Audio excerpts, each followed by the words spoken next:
और माननीय अध्यक्ष महोदय, कल बात फर्टिलाइजर सब्सिडी पे की गई। आज मैं आंकड़े आपके सामने रखना चाहता हूं, आपके सामने आंकड़े रखना चाहता हूं।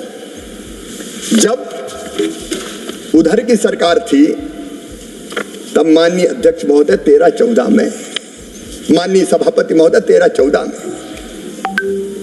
फर्टिलाइजर सब्सिडी थी 71,280 करोड़। लेकिन पिछले साल 23-24 में फर्टिलाइजर सब्सिडी थी 1,95,420 करोड़। मैं वर्षवार बता सकता हूं। 18-19 में 73,435 करोड़। और इस साल कह रहे थे वर्षवार मेरे पास आंकड़े हैं कि घटा दी गई है। आज मैं कहना चाहता हूं माननीय सभापति महोदय, फर्टिलाइजर की सब्सिडी में जितना पैसा लगता है सरकार व्यवस्था करती है। बजट के प्रावधान के अलावा भी अतिरिक्त राशि देनी पड़ती तो दी जाती है। अभी अंतरराष्ट्रीय परिस्थितियों के कारण डीएपी के जहाज घूम के आए, लंबा मार्ग तय करना पड़ा, समय ज्यादा लगा और इसलिए कीमत बढ़ रही थी। हमने उस बढ़ी हुई कीमत का भार किसान पर नहीं डाला और 2625 करोड़ का स्पेशल पैकेज दिया ताकि सस्ता फर्टिलाइजर किसान को मिलता रहे। संसद के चालू मॉनसून सत्र के 10वें दिन राज्यसभा में कृषि मंत्री शिवराज सिंह चौहान किसान एवं कृषि कल्याण मंत्रालय के कामकाज पर चर्चा का जवाब देने के लिए तैयार हो गए थे। जी हां, मंत्रालय के कामकाज पर एक दिन पहले राज्यसभा में चर्चा हुई थी। वहीं लोकसभा में आज संसदीय कार्य मंत्रालय के राज्य मंत्री लोकसभा में वक्तव्य देंगे। लोकसभा में स्वास्थ्य एवं परिवार कल्याण मंत्रालय की अनुदान मांगों पर भी चर्चा की जाएगी।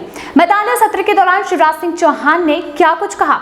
शिवराज सिंह चौहान ने कहा कि कल हमारे मित्र बजट की बात कर रहे थे। 2013 और 2014 में कृषि का बजट 27,664 करोड़ रुपए था। ये बढ़कर आज 1,32,000 करोड़ हो चुका है। इसमें फर्टिलाइजर, सहकारिता, डेयरी, फिशरीज, इन सबको जोड़ दिया जाए तो इसमें करीबन 1,46,055 करोड़ और भी ज्यादा जुड़ जाएगा। जल शक्ति मंत्रालय अलग है जो कि सिंचाई के प्रबंधन में लगा हुआ है। उत्पादन बढ़ाना है तो पहली प्राथमिकता सूखे खेतों में पानी पहुंचाने की है। बिना पानी की खेती नहीं की जा सकती। कांग्रेस की सरकारों ने कभी उतनी गंभीरता से ध्यान नहीं दिया होगा। वहीं अटल बिहारी वाजपेयी ने रिकवरी रिवर लीकिंग की बात की, वहीं इसे सबसे पहले साकार नरेंद्र मोदी ने गुजरात में किया और हमने मध्य प्रदेश में कई नदियों को जीवित करने का काम भी किया। पूर्व मुख्यमंत्री दिग्विजय सिंह ने जब रिवर लीकिंग की बात आई तो ये कहा गया कि क्या नर्मदा जी को शिप्रा जी में जोड़ दिया जा सकता है। उन्होंने कहा नहीं, ये संभव नहीं है। यहाँ पर हमने तय किया कि इसे करके दिखाएंगे और हमने किया भी। आज कैन बेतवा को जोड़ने की भी मंजूरी दे दी गई है। वहीं बाण सागर जैसे अनेकों बांध वर्षों तक पूरे नहीं हुए हैं क्योंकि खेती और किसान प्राथमिकता पर नहीं था। प्रधानमंत्री सिंचाई योजना पर भी काम चल रहा है और सूक्ष्म सिंचाई योजनाओं पर भी काम चल रहा है। उन्होंने उत्पादन में वृद्धि के आंकड़े भी गिनाए और यूपीए सरकार के आंकड़े भी बताए। शिवराज सिंह चौहान ने कहा कि एक पैकेट यूरिया आज किसान को मात्र 266 रुपए में उपलब्ध कराया जा रहा है। 2,100 रुपए सरकार सब्सिडी दे रही है। वहीं डीएपी पर भी सब्सिडी का आंकड़ा गिनाते हुए शिवराज सिंह चौहान ने कहा कि मैं वर्षवार बात करता हूं। वहीं फर्टिलाइजर की सब्सिडी में बजट के प्रावधान के अलावा भी पैसा देना पड़ता है तो सरकार जरूर देती है। अभी अंतरराष्ट्रीय परिस्थितियों के कारण घूमकर आना पड़ा, कीमत बढ़ रही थी। हमने बढ़ी कीमत का भार किसान पर नहीं पड़ने दिया और स्पेशल पैकेज दिया। शिवराज सिंह चौहान कहते हैं कि कांग्रेस को क्यों शकुनी और चक्रव्यूह याद आते हैं। जब हम महाभारत काल में जाते हैं तब हमें तो कन्हैया याद आते हैं। अनीति और अधर्म किसने किया, ठगी किसने की। कांग्रेस के डीएनए में ही किसान विरोध है। वहीं प्रारंभ से ही कांग्रेस की प्राथमिकताएं गलत रही हैं। हमारे पहले प्रधानमंत्री जवाहरलाल नेहरू, मैं उनका आदर करता हूं, वह रूस से एक मॉडल देखकर आए और कहा कि इसे लागू करो। चौधरी चरण सिंह ने कहा कि यह गलत है। 17 साल प्रधानमंत्री रहे लेकिन क्या हुआ, अमेरिका से सड़ा हुआ लाल गेहूं भारत को खाने पर मजबूर किया गया। वहीं इंदिरा जी के जमाने में जबरदस्ती लेवी वसूली का काम किया गया। वहीं भारत आत्मनिर्भर नहीं हुआ और इसके साथ ही राजीव जी ने भी बात जरूर की एग्रीकल्चर प्राइस पॉलिसी की, लेकिन किसानों की आय बढ़ाने के लिए कोई कदम नहीं उठाया गया।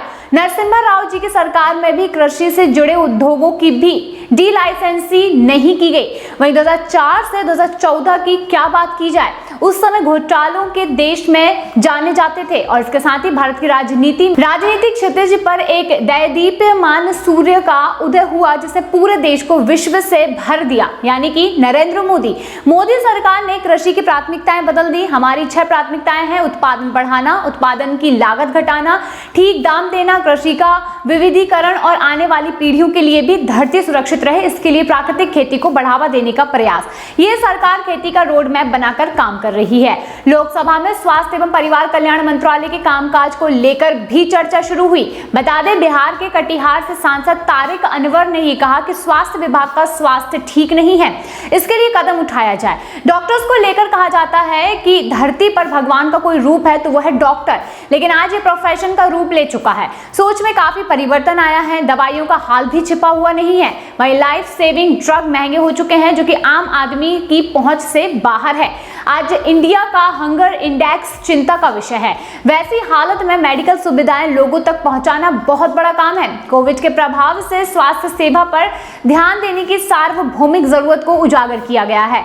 वहीं यहाँ पर हमने देखा है कि कोरोना आने पर जिस स्तर का इंफ्रास्ट्रक्चर चाहिए था वह कभी नहीं हुआ था, जिसकी वजह से तमाम लोगों की जानें चली गई। पर्दा डालने की कोशिशें भी हुई, न्यूयॉर्क टाइम्स जैसे अखबारों में आर्टिकल भी छापा गया और सरकार को लेकर गलत बातें कही गई, लेकिन यहाँ पर सच्चाई तो कुछ और ही थी। लेकिन अब मेडिकल को लेकर यहाँ पर नए इंफ्रास्ट्रक्चर्स लाए जा रहे हैं जिससे कि मेडिकल सुविधाएं और स्वास्थ्य सुविधाएं सुधार दी जा सकें। तो दोस्तों, संसद में आए दिन ऐसे हंगामा देखने को मिल रहा है। वहीं शिवराज सिंह चौहान ने किसानों के लिए कई ऐसी बातें कही हैं जिससे उन्हें राहत मिल सकती है।